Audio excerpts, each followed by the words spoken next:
Praise the Lord everyone.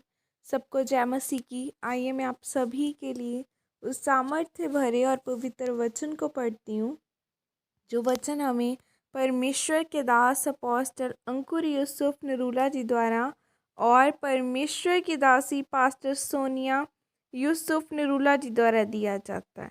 आइए मैं आप सभी के लिए उस सामर्थ से भरे और पवित्र वचन को आप सभी के लिए पढ़ती हूँ। आत्मिक वरदान क्यों ज़रूरी हैं? जैसे कि पवित्र बाइबल 1 कुरिन्थियों 14 की 12 आयत में लिखा है, इसीलिए तुम भी जब आत्मिक वरदानों की धुन में हो तो ऐसा प्रयत्न करो कि तुम्हारे वरदानों की उन्नति से कलीसिया की उन्नति हो। आमीन। मेरे प्रियो, बाइबल में लिखा है कि जो व्यक्ति वरदानों से भरा होगा वो राजाओं के सामने खड़ा होगा। जिस तरह जब हम बाइबल में दानियल के बारे में पढ़ते हैं तो लिखा है कि वो राजा के सामने इसीलिए खड़ा हुआ था क्योंकि उसके पास सपनों का अर्थ बताने का, परमेश्वर के भेदों को खोलने का एक वरदान था। आपकी ज़िंदगी इस बात पर निर्भर करती है कि आप कितने आत्मिक हैं। हम बाइबल में पढ़ते हैं कि प्रभु यीशु मसीह ने कहा कि अपना पहला चमत्कार काना में किया था। लेकिन जब मैंने बाइबल को ध्यान से पढ़ा तो मुझे पता चला कि प्रभु यीशु मसीह ने पहले से ही चमत्कार करते आ रहे थे। जैसे कि जब पतरस यीशु मसीह के सामने गया तो प्रभु यीशु मसीह ने पतरस को देखकर भविष्यवाणी की कि तू यूहन्ना का पुत्र शमौन है, तू कैफा अर्थात पतरस कहलाएगा। इसीलिए प्रभु यीशु मसीह की सेवकाई दिन प्रतिदिन बढ़ती ही गई।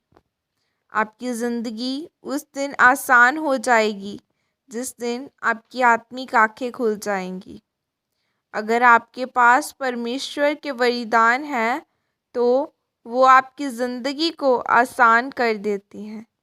लेकिन शैतान नहीं चाहता कि आपकी आत्मिक आंखें खुले और आप सब कुछ साफ साफ देखें।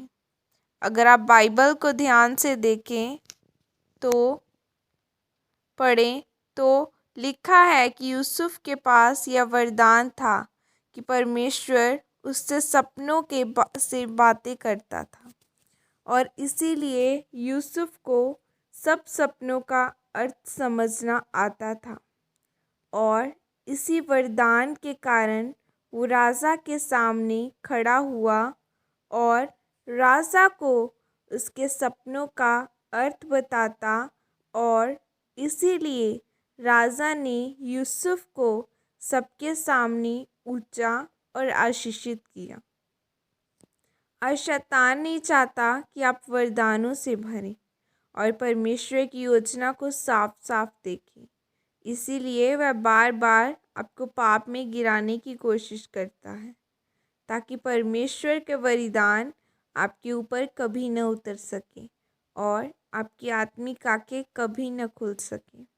मेरे प्रियो, आपकी ज़िंदगी आपके हाथों में है।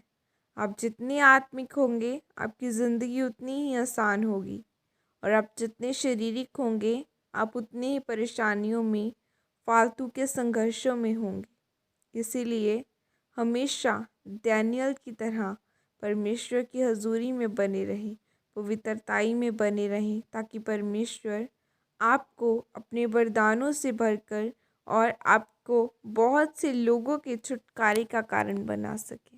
प्रभु यीशु मसीह के सामर्थ्य नाम में मांगते आमीन।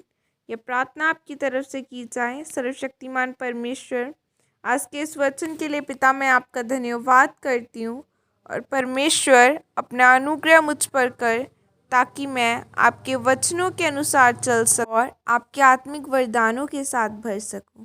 प्रभु यीशु मसीह के सामर्थ्य नाम में मांगते आमीन। सबको जय मसीह की। खुदा करूँ आप सबको टच करे, परमेश्वर का पवित्र आत्मा आप सबको छू कर आज़ाद करे और मैं विश्वास करती हूँ आप सब ब्लेस्ड हैं और मैं खुदा का धन्यवाद करती हूँ कि उसने मुझे बड़ी गवाही के साथ खड़ा किया और सभी ने मुझे अपनी प्रार्थना में याद रखना कि मैं जल्द से जल्द आपके साथ उस टेस्टिमनी को शेयर कर सकूं और खुदा मुझे अनुग्रह दे। और गॉड ब्लेस यू ऑल। सबको जय मसीह की। God bless you.